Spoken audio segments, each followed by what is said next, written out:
morning, it's Monday, January the 6th. The future is officially here. You've tuned into this, the episode 4 of Waking Up with Danny. Let's just get right into it. It's time for the weather. It's time for the weather. It's time for the weather. It's time for the weather. Waking up with Danny. The coldest weather of the season is barreling into the U.S. this week with a series of dangerously cold Arctic air masses. The blast of cold air will send temperatures 10 to 35 degrees below average for early January. High temperatures will range from near zero to the teens and 20s across a swath of the country. This pattern is classic for winter, bringing frigid Arctic air to nearly everyone east of the Rockies. The chilly weather will rival last year's January Arctic outbreak that introduced the phrase, quote, polar vortex, end quote, to America. This is going to be a big cold outbreak, pretty windy as well. It's going to drive all the way down south, people. Across the country right now, we have a huge storm system stretching from Seattle all the way down to the northern border of Denver, Colorado. I mean, just rain and wind and nastiness. Looking at 48 right now in San Francisco, 52 down in LA, 30 in Albuquerque, 26 in Dallas, 42 down in Atlanta, 44 up in New York, 0 degrees in Chicago, -9 in Minneapolis, down in Billings, 3 degrees, 42 in Atlanta, just in case you forgot, and down in Miami, Florida, 74 degrees. Woo! Now for the look at the forecast today. Rain and snow stretch from Seattle all the way across the north, all the way over to New York State.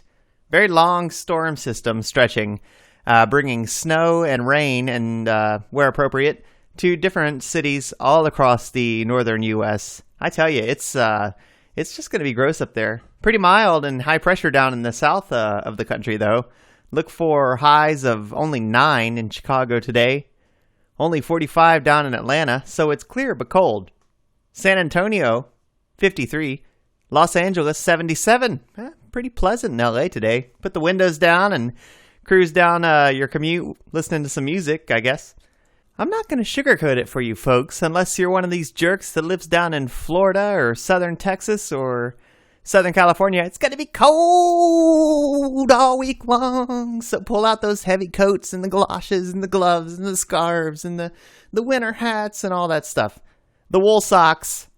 Bundle up. That's all I can say. Bundle the heck up. Headlines and things. It's time for the news. What does it all mean? News. Headlines around the world. It's time for the news. I'm waking up with Danny.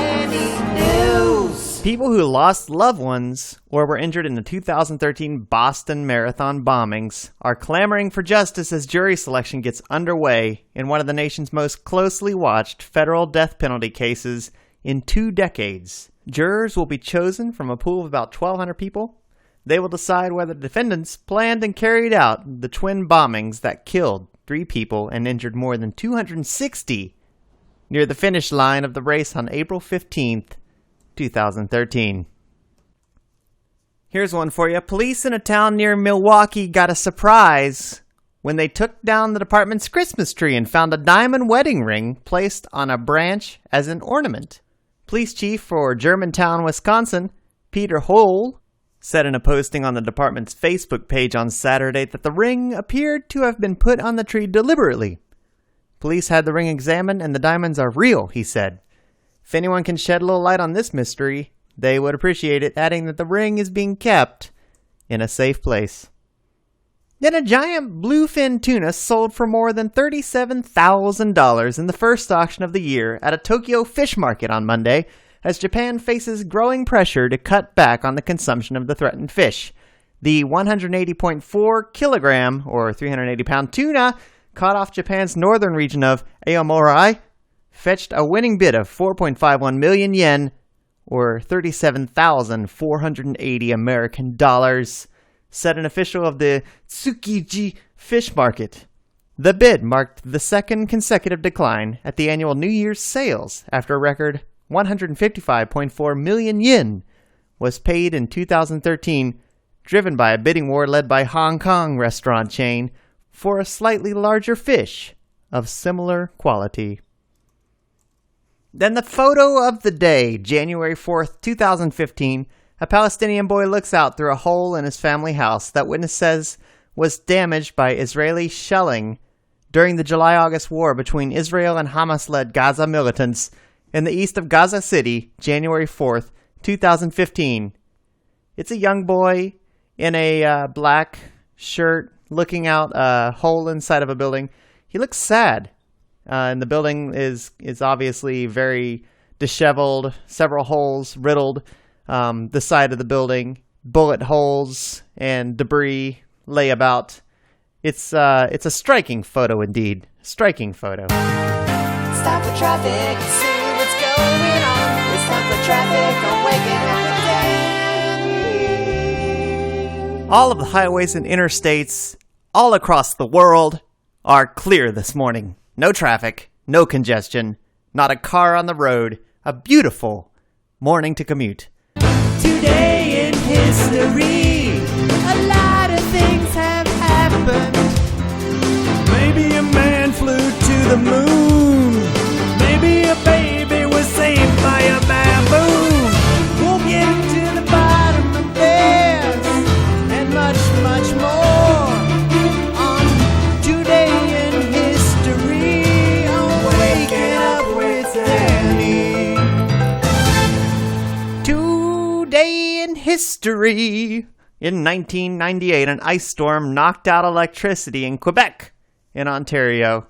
In 1993, Reggie Jackson was elected to the Hall of Fame. In 1972, President Nixon signs a bill for NASA to begin research on a manned shuttle. No further details on that one. In 1909, Colombia recognizes Panama's independence. And in 1836, Davy Crockett arrives in Texas just in time for the Alamo. And all of those events happen on January 5th throughout history. And here are some birthdays. 1969, Marilyn Manson was born. In 1947, Mike DeWine. In 1932, Umberto Eco. Happy birthday to Umberto. In 1931, Robert Duvall, also born. Time for the quote. And this quote comes from Edgar Allan Poe. Quote, "Years of love have been forgot in the hatred of a minute." End quote. Then the word of the day, Bildungsroman. Noun. It's a novel concerned with the maturing of someone from childhood to adulthood. A Bildungsroman. Some usage. Divided into 3 parts, the Bildungsroman follows Lizzie from her teenage years as a Catholic boarding school to a summer in Paris as an au pair to her first year of freedom as an adult in Dublin. Try using that one in a sentence today. I dare ya. The stock market, the Dow, the indexes, money's and money's and matters, money's and matters and money's and matters and money's and matters. Where are your investments today? Let's track your stocks. Let's track your stocks. Let's track your stocks. Let's track your stocks. Mutual funds and lots of other things. Waking up with Danny. Waking up with Danny. Money, stocks, investments, and mutual funds. Money, stocks, investments, and mutual funds. Waking up with Danny. The euro slumped to a 9-year low on Monday as investors bet that the proposal of inflation across the region turning negative and mounting political uncertainty in Greece will force the European Central Bank to unleash quantitative easing. European shares were volatile, initially falling sharply before rebounding into positive territory within an hour of the open as investors digested the implications of the weak euro and yet another hefty slide in oil to a 5.5-year low.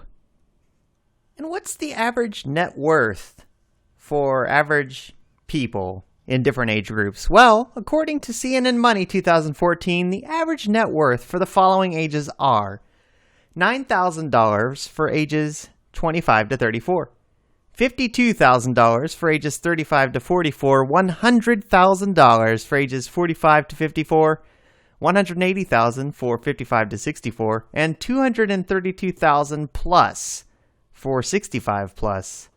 After a 13% rise in the S&P 500 in 2014, surely the average net worth has increased even further for 2015.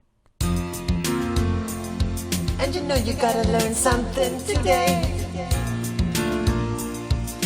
Make your life better. The more you know, the more you know.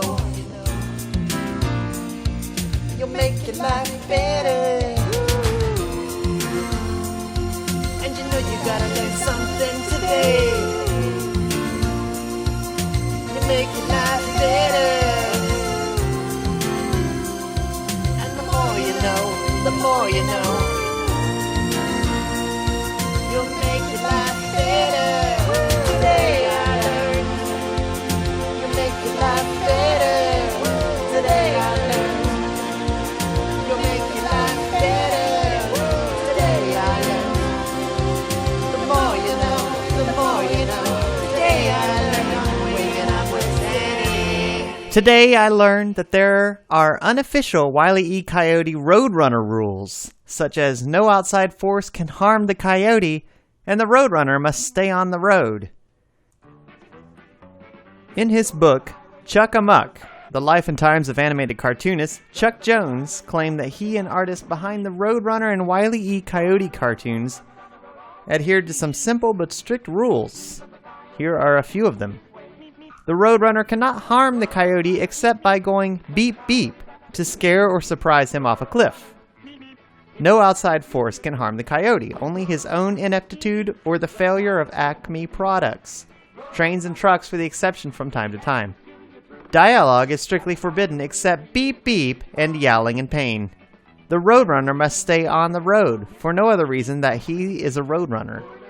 All, or at least almost all, tools, weapons, or mechanical conveniences must be obtained from the Acme Corporation.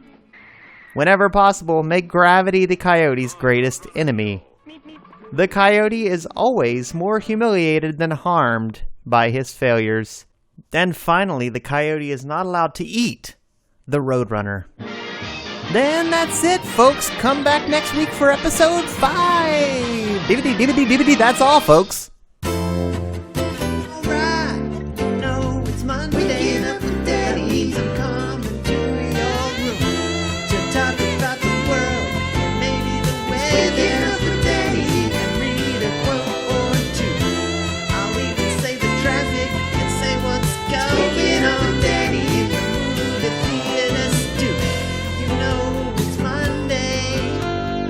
Waking